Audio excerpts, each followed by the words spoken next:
over that sort of thing. We're running out of my good copy. We all good, Dave? Yeah, all good. Thanks, buddy. We're good to go. So, Alistair, what does it mean to get a win like that, a performance like that, to finish off the year? Oh yeah, it's great for the spirit of the club. For the fans back home, and even the ones that came to the game to see, the capabilities of our young players. We've been inconsistent, which you get with a young group trying to find their way. The club hasn't had many wins over the last 3 or 4 years, so albeit that. I wish that we had another game next week to see if we could back up our form of today. But we saw a consistent 4-quarter effort, and we saw the emergence of some of our young players in the future of our footy club. So we know that we've got a tough road ahead.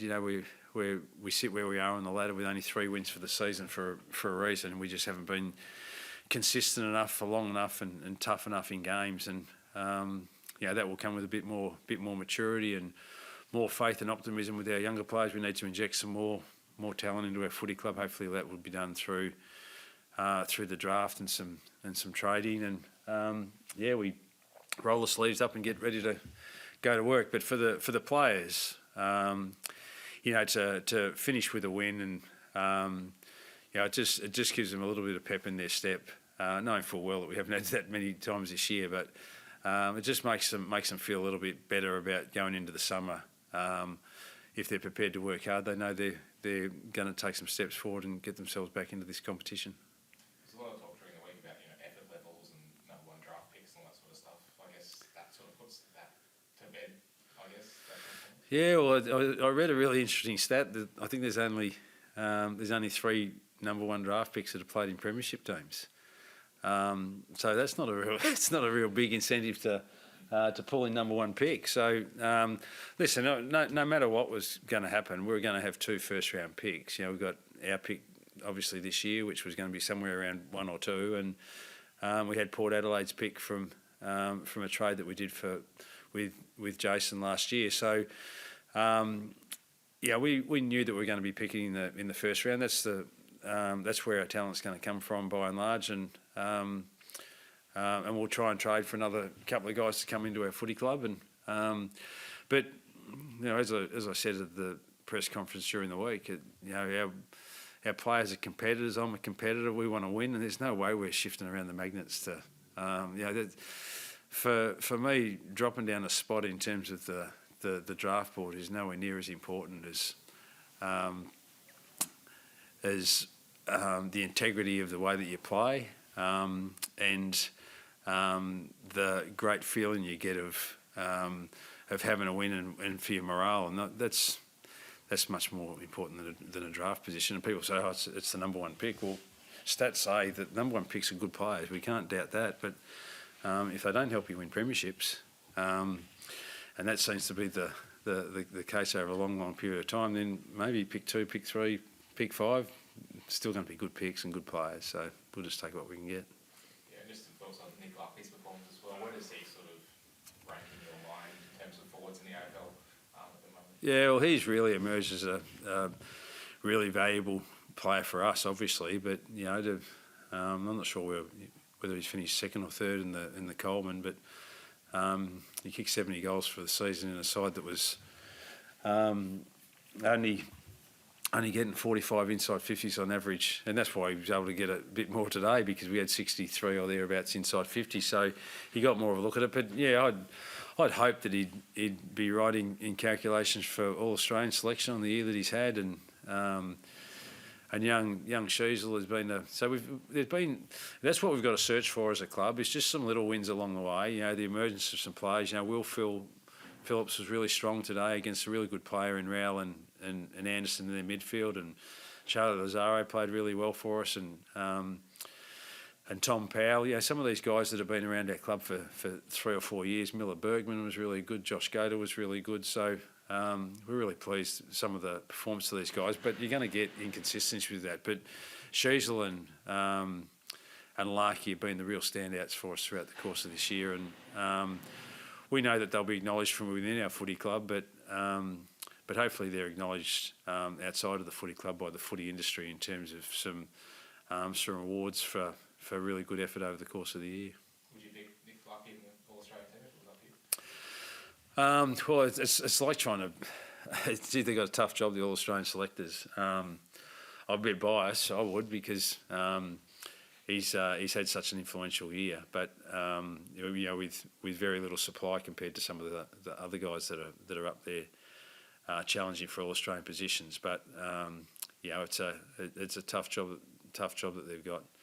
But he's had a fantastic year. He's such an accurate kick for goal, and within the walls of our footy club too, he's really emerged as one of the really important leaders, and we've been really pleased with his progress off field just as much as we've been pleased with what he's been able to do on the field, and it's no coincidence that he's having an influence in both. Yeah, just on Todd Goldson as well. I think I heard on the ABC broadcast that his family was in the crowd today. Is that? Yeah, his family travel, but that's not unusual for Goldie. His family travel a lot.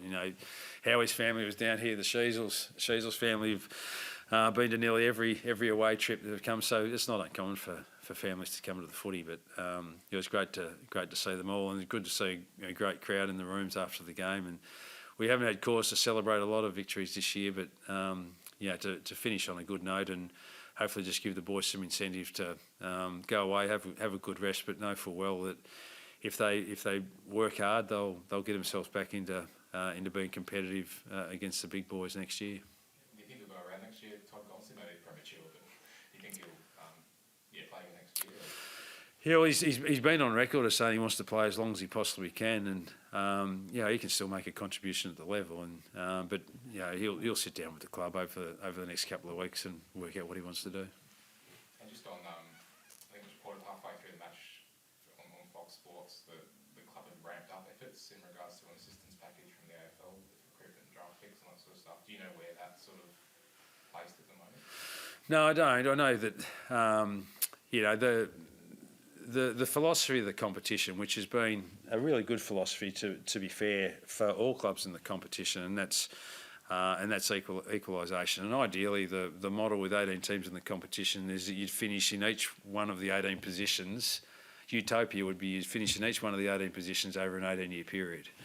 But they don't want any club in the competition to finish in the bottom 4 years running. So there's all sorts of mechanisms with which they try to equalise the competition, and some of the academies for the northern clubs, and other clubs get the benefit of free agency. And that's mainly, unfortunately for us right at the moment, the benefit for free agency is usually for the top 6 or 8 clubs, and usually the bigger Melbourne-based clubs. So we need to seek some sort of assistance in other ways, if other clubs are getting them in different sorts of ways. And so we'll ask the question. Who knows where it goes. I'd think if they're fair income about equalisation, they'd give serious consideration to a team that's been in the bottom couple for the last 4 years. But we'll just put in our requests and see if it meets with a positive response from the AFL in the next 2 or 3 weeks. Is the club asking for anything in particular? I haven't been across it, to be fair, but yeah, it'd be seeing what assistance. I mean, it's around whether it could be draft assistance, whether it could be some soft cap assistance in terms of the development of our academy kids, and whether it could become the size of our list. A whole heap of different levers that they could pull in terms of giving assistance to clubs, and some of them they were able to give us a little bit of assistance last year, which were a couple of rookie list spots and a couple of second round picks, which helped us without a doubt. But it hasn't helped us enough to be more competitive. I mean, it's not great when 2 clubs. You got one club like a West Coast Eagles, is a very, very proud club and a very, very financial club, and they've been in a similar boat to us in the last couple of years. It's not great when teams can't be as competitive as they'd like to be in a team that's equalised, a competition that's equalised. Then you'd like to think that clubs would get a chance to get themselves back up the top. Just ask you on Jack Ziegel as well. How's spoken to him recently? How's he doing? Yeah, well, I'm led to believe he's tracking okay. In a pretty serious incident, and we looked at it in two ways. Really, unlucky that he was in the place where he was at the wrong time, but really lucky it wasn't more serious than it was too, because it could have been really, really nasty. And so he's recovering well. He's had the surgery. He'll be a bit sore and sorry for a few days, but he'll get himself back on his feet. He's a resilient character, tough as nails. He's an old country boy, so he'll be okay. But yeah, just really fortunate it wasn't more serious than what it was. And just lastly, was everyone okay with the words to the team song afterwards? Yeah. No, it's it was sung with a bit of gusto, and it's good when you can get the whole club involved, and the supporters have been searching for a win for a long time. So we had a lot of people in the rooms, which is a great feeling, and good reward for the players, and just a reminder to them that they can win games of footy, but it requires effort, and we're disappointed we don't get a chance to see if we can back it up next week. But we have to do a lot of work over the summer and see if we can back it up in round 1 of next year. Good day, mate.